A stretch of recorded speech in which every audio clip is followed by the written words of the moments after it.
Good morning. Welcome to Ask the Expert, an award-winning daily live show from 8:30 a.m. to 9 a.m. to help small businesses. If you have any questions, just ask them in the comments of the live feed. And if you need any more advice, join the official Intuit QuickBooks SMB community group on Facebook. There are accountants and business experts on hand 24/7. During the live session, we will be running a poll, so do engage with it. And at the end, I'll reveal the results. Intuit QuickBooks virtual event, QuickBooks Connects, takes place today. The virtual event brings entrepreneurs, small business owners, and accountants together to grow, learn, and connect with each other. We will put a link to register in the live feed, and I'm going to be there this afternoon sharing my tips on ways to find calm during uncertain times. So I really hope that you can join me there. So my name is Michelle Flynn, and I am the founder of Michelle Flynn Coaching. I provide one-to-one coaching to individuals and corporate employee assistance programs. But what is a health coach? My job is to prevent people getting sick in the first place. We have an amazing NHS system, and what a fantastic job that they are doing. But so often we go there because we're already sick, and wouldn't it actually make more sense just to not need them at all to prevent us getting sick? And yes, I work with people around food and exercise. They might be the obvious things, but there's so much more to that. Sometimes we've kind of forgotten how to live. We forget the basics. So whether that's around sleep, whether that's stress, morning routine, but also things like careers and relationships, because all of those things impact our lives. The way that I see it is like a set of dominoes, and every aspect of our life is a domino, and all it needs is for one of those to get knocked down, and it really impacts everything else. And actually, if I just rewind a little bit, before I moved across to become a health coach, I was actually a recruiter for over 20 years working with technology startups. And the reason that I made that move from recruitment to health coaching, because if I'm honest, they're very, very different career choices, was through a personal health journey. Over 6 years ago now, I woke up one morning and I was having what I thought at the time was a heart attack. I had severe pains on the left side of my chest. I couldn't breathe, and my husband found me collapsed on the floor. So he called 999 and the paramedics turned up. They were amazing and rushed to hospital. Unfortunately, it wasn't a heart attack. But what it led to from that period on was 3 years where I was just getting sick a lot. I was exhausted. So at 3 o'clock every day, no matter where I was, I would be taking a nap. I was gaining weight, even though I was exercising, and I was eating healthily. And I just didn't really know why. But strangely enough, when I look back at it now, I didn't actually do anything about it. Until I was found collapsed again, and I decided that enough was enough. I really needed to find out what was going on, because there I was at that point. I was 42 and I was sick and tired of being sick and tired. So I started working with a health coach, and she explained to me how stress impacts the body, what happens to our hormones, our adrenaline and our cortisol, which are our stress hormones, and how they basically prevent our immune system functioning properly, our digestion, our metabolism, our levels of energy, our memory. All of these things just stop working as they should do, because our body is concentrating on protecting us from danger, which is what it sees stress as. So my number one focus was to work on how I could either remove the things that were stressing me out, or if I couldn't remove them, because there's life, let's be honest, we still have to pay our bills. So for the things that I couldn't remove, I looked at ways that I could help myself cope with that. And through some small but very significant changes, I found that I no longer got sick anymore. I no longer needed a 3 o'clock nap. And also I gained weight without having to sort of count calories. So what I decided at that point was that I wanted to retrain, because I wanted to help other people. I wanted to support them. So here I am now working as a full-time coach, and I'm really excited to share some ideas with you today. But I really wanted to bring a little bit of focus before we start answering the questions on how everyone's feeling at the moment. We've got some big dates coming up, with the 8th of March with the kids going back to school, and then that 29th of March date where we can start to hang around in groups of 6. Then the 12th of April, we're looking forward to that when those pub beer gardens open. But how are we all feeling about these dates? There's a lot of mixed feelings. Some people are very, very excited about that. They cannot wait for that new sense of freedom again.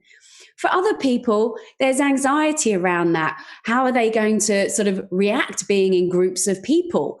How are they going to cope with situations that they haven't had to deal with for the last year? And then there are people who, for them, that opens up some questions around if they're on furlough. Good news is that furlough has been extended, but not everyone is enjoying furlough, even though they've got the security of the money. Or people who potentially are out of work and are concerned about sort of finding themselves new jobs and how things are going to work as the world opens up. So there is a lot of mixed feelings. So there's no right or wrong with how you should be feeling at the moment. But what I want to do is I actually want to just do a little bit of breathing with you to get us started before I answer your questions. And anyone who has joined me on these before will know that I love to breathe. And this isn't about just the unconscious breathing that we do 25,000 times a day to keep us alive. This is about bringing a little bit of conscious to our breathing, slowing our breathing down. There's so many amazing things that it does to the body when we do that. So let me give you a little example, and I want you to do that with me. I want you to sit up straight. If you're on a chair, I want your back straight, so your feet flat on the floor. If you're on the sofa or on the floor or in bed, sit with your legs crossed, whatever is comfortable for you. But I want your back straight so that we can open those lungs. We can get some nice deep breaths down into the bottom of our lungs, which is where the oxygen advantage happens.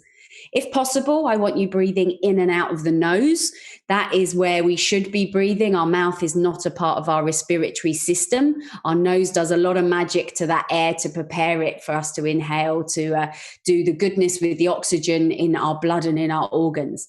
So if possible, breathe in and out of the nose. And we're just going to focus on getting your breathing slowing down a little bit. Most people are breathing about 15 to 20 times a minute.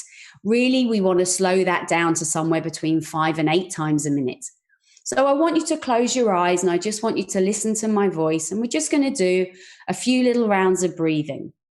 So we're going to start with 3. So I want you to breathe in for 3, 2, 1. Breathe out for 3, 2, 1. Breathe in for 3, 2, 1. Breathe out for 3, 2, 1. Breathe in for 3, 2, 1. Breathe out for 3, 2, 1. Now for 4, 3, 2, 1. Out for 4, 3, 2, 1. In for 4, 3, 2, 1. Out for 4, 3, 2, 1.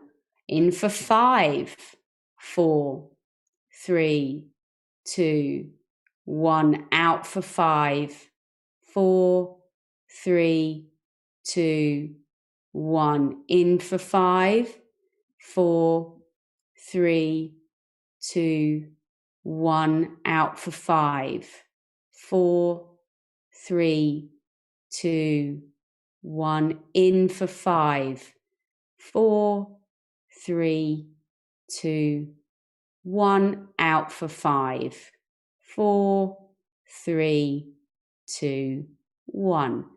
Now just slowly return to your normal natural breathing.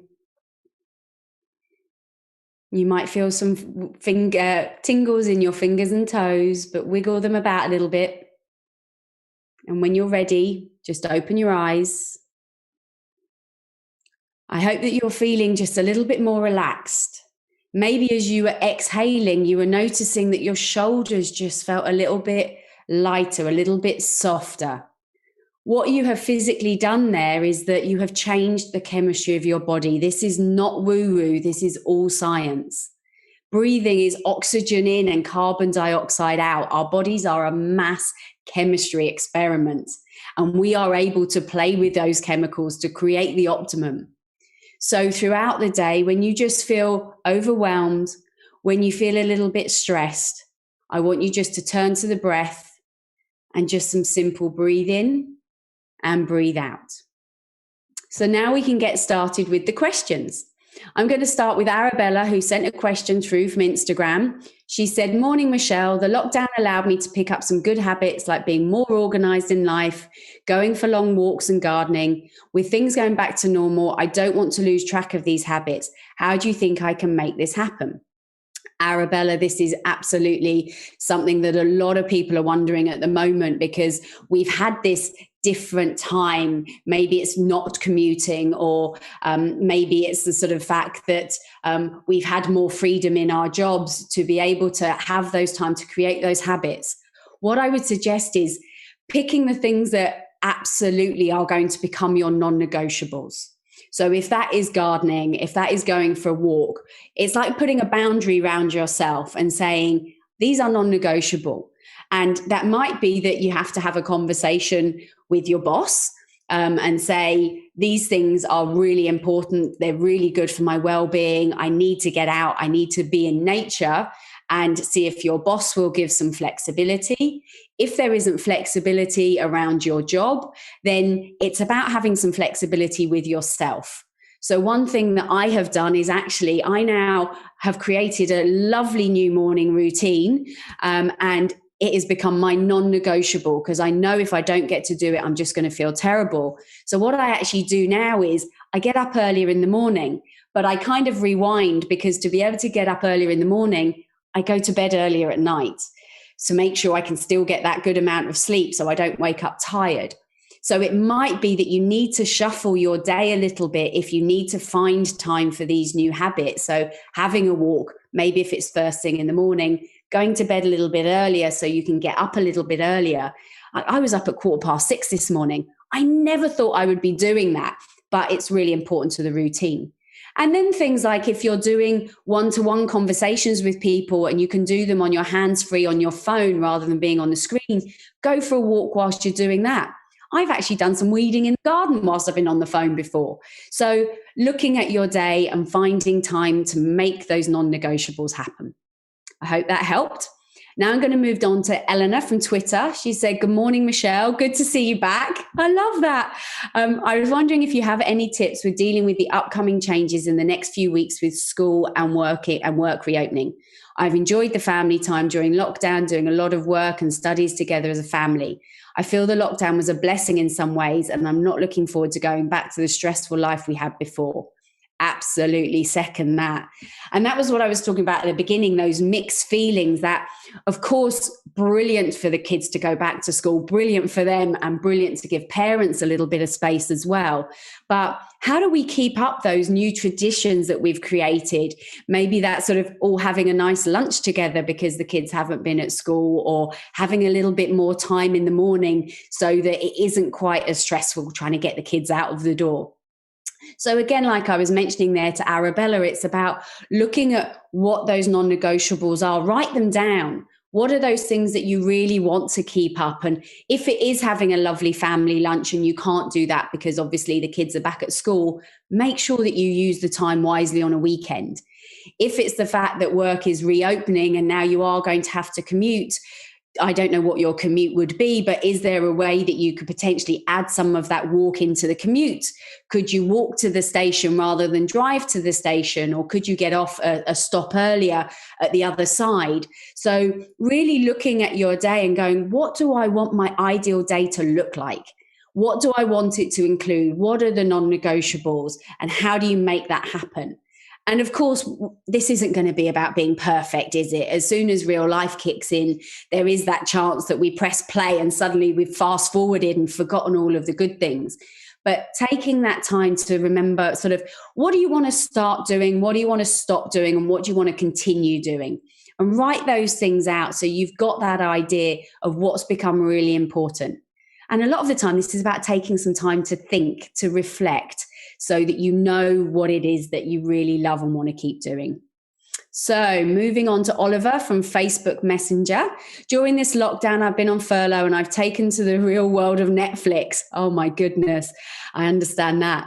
To overcome loneliness, I've been watching dramas, series, movies, and with the end of lockdown near, how can I deal with real life again? Completely understand that, Oliver. I have never watched so much TV as I have at the moment. And with that, take it one step at a time. Don't put pressure on yourself to go from being secluded at home watching Netflix to suddenly be expecting to be comfortable in a really, really busy place. Start with might be small steps out if you haven't been getting out and about quite as much. Start with meeting up with one friend rather than on the 29th of March going straight to trying to meet up with 6 people. Just those little steps, inch by inch, until you feel more comfortable with it. And absolutely, you can still enjoy the Netflix, but slowly, sort of, if Netflix was that amount of your time, bit by bit, reducing the Netflix and increasing the other things that are going to be getting you back out to the real world. But knowing that we are all going to have to be adjusting to this. This isn't going to be something that come that 21st of June date, we're all going to feel absolutely comfortable going to the cinema or into a crowded pub. I know I'm certainly not. This is going to be something that we are going to have to readjust to. But have confidence in yourself that you will readjust, and those Netflix evenings will become something that you do for enjoyment rather than overcoming the loneliness. Mauricio from Facebook Messenger. Hi, Michelle. I don't always feel like I'm in tune with my emotions or those of others. Can mindfulness help me? Absolutely. Mindfulness, grounding ourselves, taking time to think, taking time to observe how we feel. There's a particular breathwork technique where you actually kind of look inside your body, not physically, but visualizing. And how does your body feel? Is there a part of your body that feels uncomfortable? Looking at the outside world and picking something, whether that's a tree, whether that's kind of the sea, depending on where you are, and just actually observing and take time to be in that. You start to live in the moment rather than living in the past or the future, which is where most of us tend to live. And it's about when you are in that moment, you become more aware. But also by doing some conscious breathing, what happens with that is actually it switches back on the prefrontal cortex of your brain, which is the part of your brain where our rational decision making and our logic sits. And when that part is switched on, that's when we feel more alert, more aware of what is going on around us. So we're much more able to pick up on things. What I would say is start with your emotions. Absolutely worry about the emotions of others afterwards. But in the morning, say, how do I feel today? How does my body feel today? How does my mind feel today? And just almost do a little bit of a body scan, a bit of a check-in, like you're doing an MOT on your car. Do it in your body. But when we're on the phone, doing swiping and it's social media, when we are running around busy, when we're chasing the kids, whatever it is that we're doing, we don't have time to necessarily tune into ourselves. So just take that time, whether it's in the morning when you first wake up, whether it's when you're in the loo. You don't have to take 5 hours to reflect in silent meditation. Just those little moments just to check in with yourself. And it becomes a practice. You'll learn it. You'll start to recognize how you feel. Hope that helped. Karina from Instagram Story, what is your favorite book and podcast about mental health and mindfulness? Oh, that is a difficult one.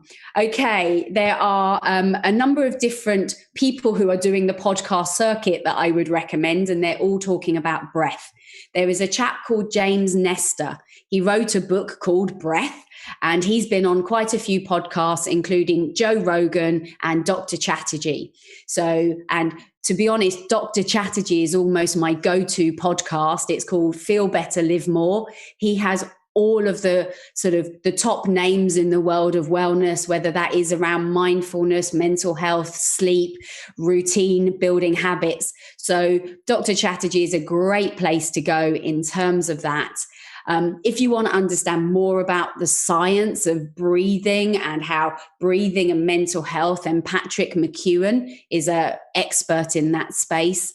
But yes, Dr. Chatterjee would be the easiest place to go and just read through all the different podcasts and find one that you like. There's a chap that he interviews called Peter Crone. He's actually been on the podcast 3 times now, I think. And he's called the Mind Architect, and he is brilliant. And with some of my clients that have listened to his podcast, they've just felt it's an absolute game changer. So check those out. Now we're going to Fernanda from Facebook Messenger. Since the PM's address and plan to lift restrictions of the lockdown, I'm a bit stressed, or rather overwhelmed, with the idea of getting back to the grind of work. I'm sure there's going to be a lot of pressure to make up for the lost business during the last few months. Any tips on how to prep myself? Completely agree with you. I'm feeling that at the moment. All of my work is remote, and I'm thinking, what suddenly if I have to go to clients and I have to commute to get to the clients, how do I feel about that? How do I feel about standing in a room full of people? So with the conference today, there's 4,000 people signed up for that conference, and how would I feel about standing in front of all those people, whereas now I'm able to almost hide behind my screen and do it virtually. So breathing is a really, really good way to prepare. You are, as I explained, you are resetting the chemistry of your body. So you are taking yourself from that stressed, anxious state down to some calm. Just so it's like putting your coat of armor on, which is your resilience. So you put that on and you feel like you can cope with all the arrows that are being fired at you. So the stresses of work, the pressures of having to get the kids to school at the right time and get to work. And again, as I mentioned, just taking those little steps. I'm really hopeful that, as well as us feeling like that, company business leaders are also going to be appreciating how we feel, and there will be some flexibility. I know that's not always going to be the case, so it's about how we can deal with things. And even looking at down to making sure you get enough sleep, because if you can get a good night's sleep, then that's going to help with how you feel in the day, through to making sure you're eating a few more vegetables, because if your gut is unhappy, your brain is happy, because they are directly linked by our vagus nerve. So they are talking all of the time. So think about the small things that you can do to basically prepare yourself, to get yourself stronger. It's like a boxer going into the ring, isn't it? We're going sort of back to the battleground of working in an office, and there is stress. How do we make sure we are ready for that? So now we've got Abdul from Twitter. I'd actually missed your question, Abdul. I jumped ahead, so I'm going back again to that to say, I have 2 teenagers, and during this pandemic, they've told me they feel stressed with the workload from school. I asked them to take a break, but they feel as if their time is too limited to do so. What advice should I give them to de-stress? Firstly, one thing I would sort of say, I don't know if you're teenagers or girls or boys, but I use a football analogy quite a lot. And I talk about, let's look at Ronaldo being an amazing footballer. And when he plays his first match of football, he's brilliant. But if we then put a second match straight after that, he'd be a little tired. And then imagine if we put a third match straight after that, he wouldn't be his best. So the importance of taking breaks, they take a halfway break during a match of football. They don't put 2 games back to back. So explaining to your teenagers that actually taking that little break, even if it's just 5 minutes to go out and get a bit of fresh air or make a cup of tea, can actually have them coming back to their work stronger, with more clarity of thought to do the work that they need to do. But I would also then advise them to try some breath work. And if they're a bit unsure about it because they think that it's kind of a little bit woo-woo, check out Wim Hof, W-I-M, Hof, H-O-F.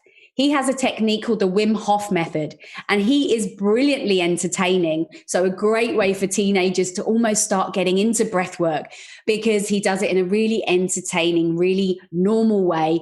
And he actually gets people getting in cold showers. So it could be worth giving that a try to get them to experience how they can control how their body feels. Okay, moving on to Gemma from Twitter. I can't wait for life to go back to a new normal. I'm excited, but what I have is mixed emotions about work. We will continue to work from home, and I feel now that that's an expectation to always be online. I want to make the most of my free time. Do you have any advice? I definitely see that, particularly with all the different technology platforms or using Slack that feel the need to be visibly online all the time because people can't see us in an office. Firstly, it's okay to be offline. Sometimes you have to set those boundaries. If we start replying to messages at 7, 8, 9 o'clock in the evening, people get used to the fact that we do that. So sometimes, even if you might be checking your phone, think, do I need to reply to this now? Or you can also put messages into a draft and then send them the following morning. Or I think you can even set messages to go on timer, so that you might want to get things out of your head. You might want to send those emails, but actually they don't need to go now, because what also happens is if you send it, then the person who receives it feels that they should reply, and we start this cycle. So I think there's about sort of setting those boundaries of not always being available and having a conversation with your boss about it, because I've spoken to and I've told them to stop sending WhatsApp messages to their teams late at night. And they've actually said they don't expect the team to respond to it. They're just getting it out of their head. And I said, but how does that make your team feel that you should respond? So maybe it's about having a conversation, if that is possible, with your boss about what new looks like, how we want to do things. Maybe there's a suggestion that between 1 and 2, no one can book any meetings. So that if people want to go for a walk, want to make themselves a nice healthy lunch, or want to just catch up on some work that they haven't had time to do because of the emails, they've got that time to do that. So going into, sorry if I pronounce your name wrong, Julio from Instagram. Hi, Michelle. Any advice on how to treat my employees as we plan to start getting some essential staff back at full working hours from furlough? I prepared a transition period where where the work only ramps up after 3 to 4 weeks, but would love to hear your thoughts as well. This is so good to hear from someone that runs a business. Completely what I would say is listen to your employees.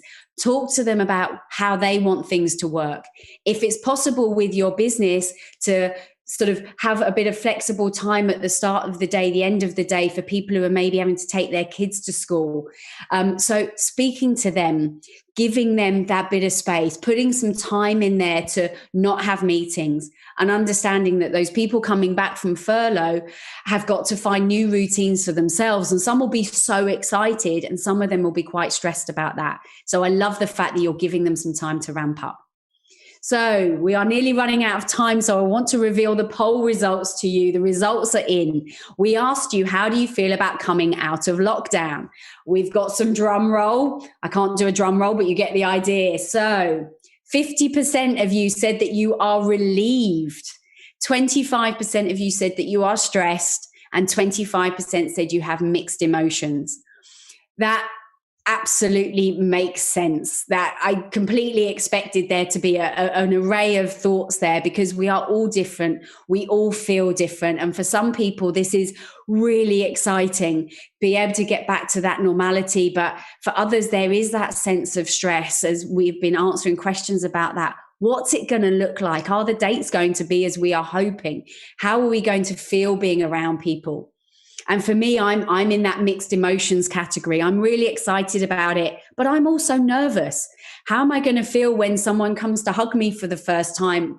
I'm going to have to get used to that again. So thank you all for tuning in. If you want to get in touch with me, you can go to my website, which is www.michelleflynncoaching.com. Coming up on Ask the Expert tomorrow is Eva, who is an accountancy market specialist at Iris Software Group. Tune in tomorrow for a budget special to learn about key insights from the budget announcement on what it means for small business and the self-employed. And also, don't forget to join the official Intuit QuickBooks SMB group on Facebook. Accountants and business experts are on hand 24/7. I've really enjoyed answering all your questions this morning. Have yourself a fantastic day, and I might see you at the conference this afternoon.